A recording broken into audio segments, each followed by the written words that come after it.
They built the industries. They fought the wars. They shaped the future.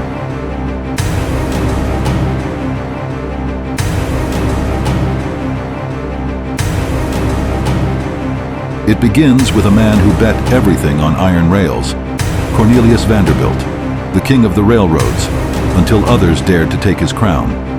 Coming up next on the Titans of American industry.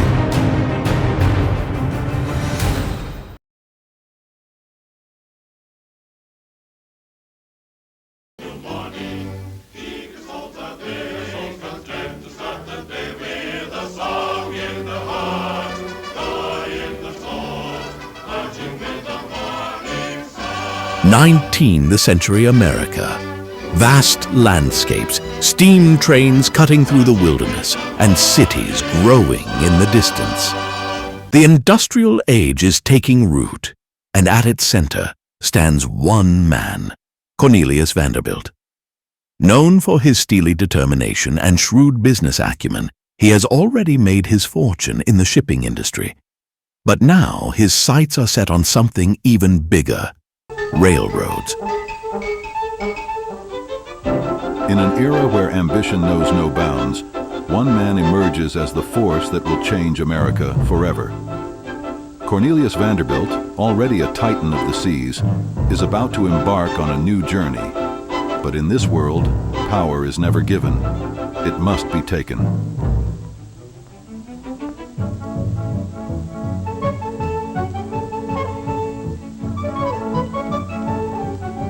Vanderbilt, older but still sharp, sits at a desk filled with maps and railroad schedules.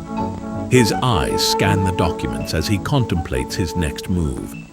He's already rich beyond measure, but it's not enough. He wants to dominate an industry that will define the future of America.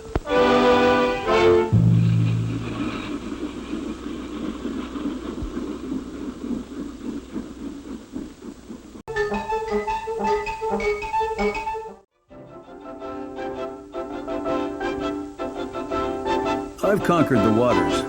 Now I'll own the rails, the future runs on steel, and I'll be the one to control it.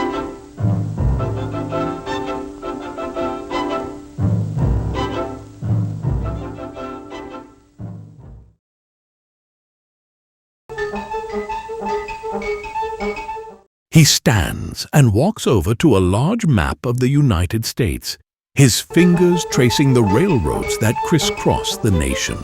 These lines, they're just the beginning, but the others, they're in my way. Gentlemen, we stand on the brink of a new war. Not one fought with guns and cannons, but with iron and steel.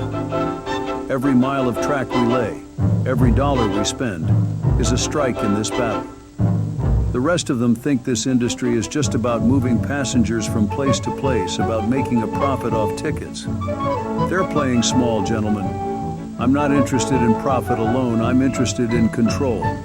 Every rail, every route, every crossing belongs to us, or it will. But if we're going to take what we want, we have to squeeze out the competition, force their hand until they either beg for relief or hand over the keys to their entire operation.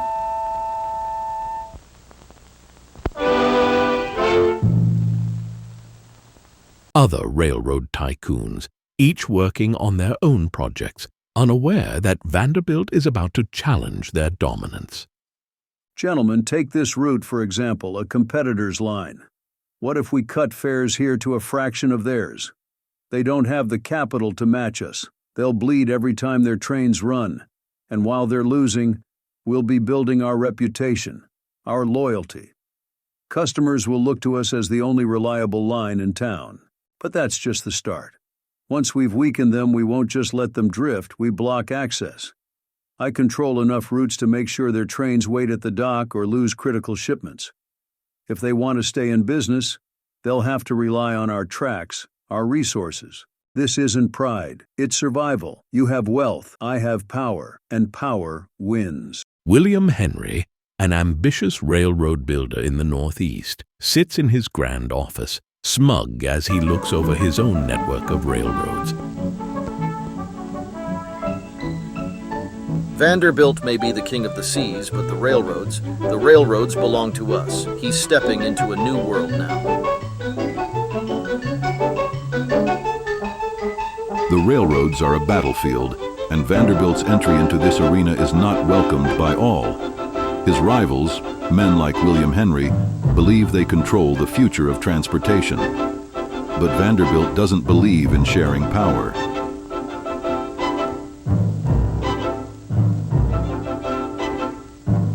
Back in Vanderbilt's office, he speaks with a trusted advisor, holding a letter from a competitor offering a partnership.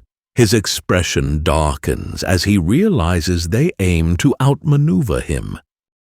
As his advisors watched, Vanderbilt laid his plans bare: to undercut fares and weaken his rivals until they bled money, to stretch his influence to the very veins of commerce, to control every crossing, every major port. And when his competitors would attempt to hold the line, desperate and fractured, he'd be there, not as a partner, but as their conqueror. Partnership, they think I'm a fool. No, I'll build my own empire and I'll crush anyone who stands in my way. I want their surrender. I want them to understand that resisting is pointless, that this industry has one leader, one name that matters, and that name is Vanderbilt.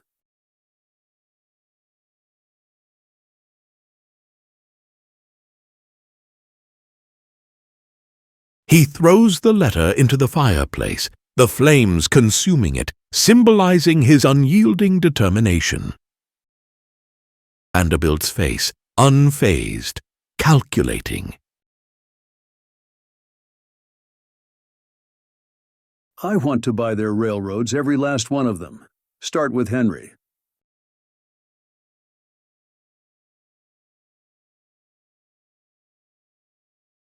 A meeting room. Vanderbilt sits across from William Henry, offering a deal to buy out his railroad at a seemingly generous price. The tension between them is palpable.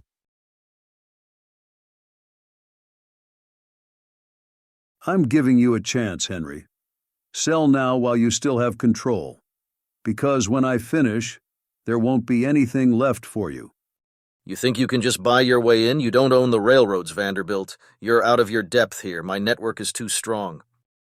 Vanderbilt's face hardens, but he remains calm, knowing that his power lies in his patience and his ability to think long-term. We'll see about that. Vanderbilt lets the silence hang, as if daring anyone to speak up.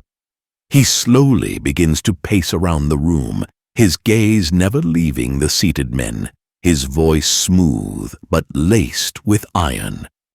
Do you know what makes a man powerful, gentlemen? It's not just money. Money comes and goes. Power, true power, is the ability to make others bend. It's knowing that every decision in this city, in this nation, passes through your hands. He pauses behind one of his competitors, placing a firm hand on the man's shoulder, making him shift uneasily. I see some of you trying to build little kingdoms. Each of you with your rail lines, your hopes of creating your own small empires.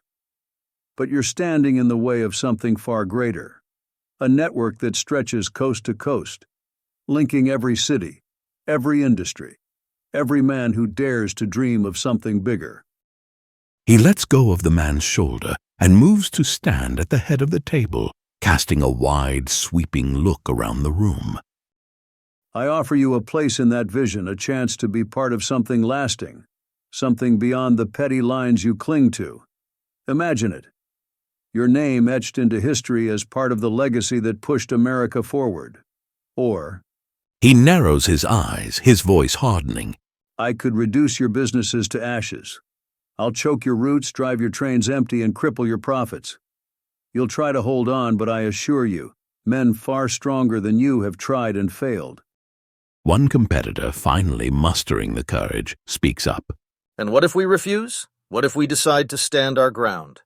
Vanderbilt's smirk deepens, his voice turning cold. Refuse. My dear fellow, if you truly understood who you were dealing with, you wouldn't be here considering it. He moves closer to the competitor, who dared to question him, staring him down. I'll launch every train I own at a fraction of your fares. I'll outlast you, outsmart you, until you have no choice but to sell, and at half the price you'd get today. Your workers will leave, your investors will turn. You will see every door you once walked through shut, and all that pride, it'll be worth nothing but regret. The competitor averts his gaze, the challenge in his eyes fading. I understand it's hard to relinquish control. But consider this. Even Rome wasn't built by lone men clinging to their tiny plots of land. I am offering you a part of an empire. Accept it now, or I'll make sure you regret every mile of track you ever laid. He pauses, letting the words sink in, and then delivers his final blow. This isn't a matter of pride, gentlemen, it's a matter of survival. You have wealth, but I have power, and the man with power always wins. He straightens, gesturing grandly as if already envisioning his future empire. Now imagine your name alongside mine, immortalized as the men who built America's future. A part of my legacy is still yours for the taking. But only if you take it now. Walk away, and I'll make sure you're remembered only as obstacles, buried under the steel of progress. He turns toward the window again, the competitors now sitting in silence, faces pale as they realize the scale of Vanderbilt's ambition. Think wisely, gentlemen, an empire waits for no one. The weight of Vanderbilt's words hangs heavily, the room thick with tension as the men begin to understand they have only one choice: join him or be crushed beneath the wheels of his relentless ambition. The meeting ends in a stalemate, but Vanderbilt knows it's only the beginning. He has the resources, the vision, and the ruthless ambition to take over, one piece at a time. Vanderbilt making his moves, quietly buying up smaller railroads, using his wealth and influence to slowly build his empire.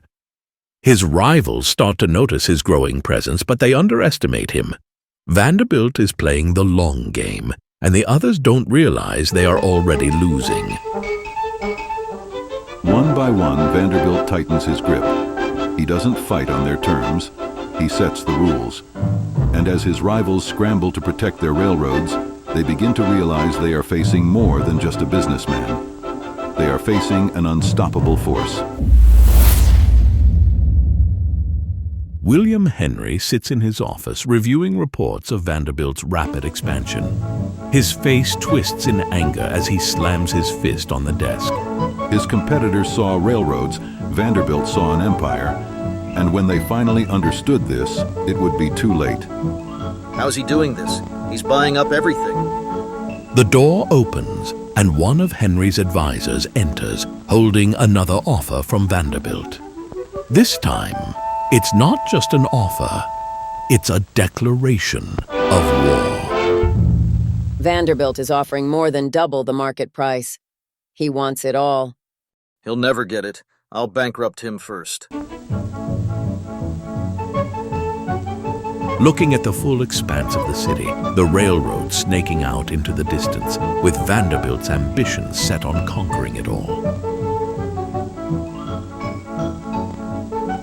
The war for the railroads is just beginning, and Cornelius Vanderbilt will stop at nothing to win. But in this world of power and progress, nothing comes without a cost. Next time on the Titans of American Industry, a new force in an emerging world. John D. Rockefeller, a man with ambition as endless as his wells, saw a future others couldn't. But control is never given, only taken.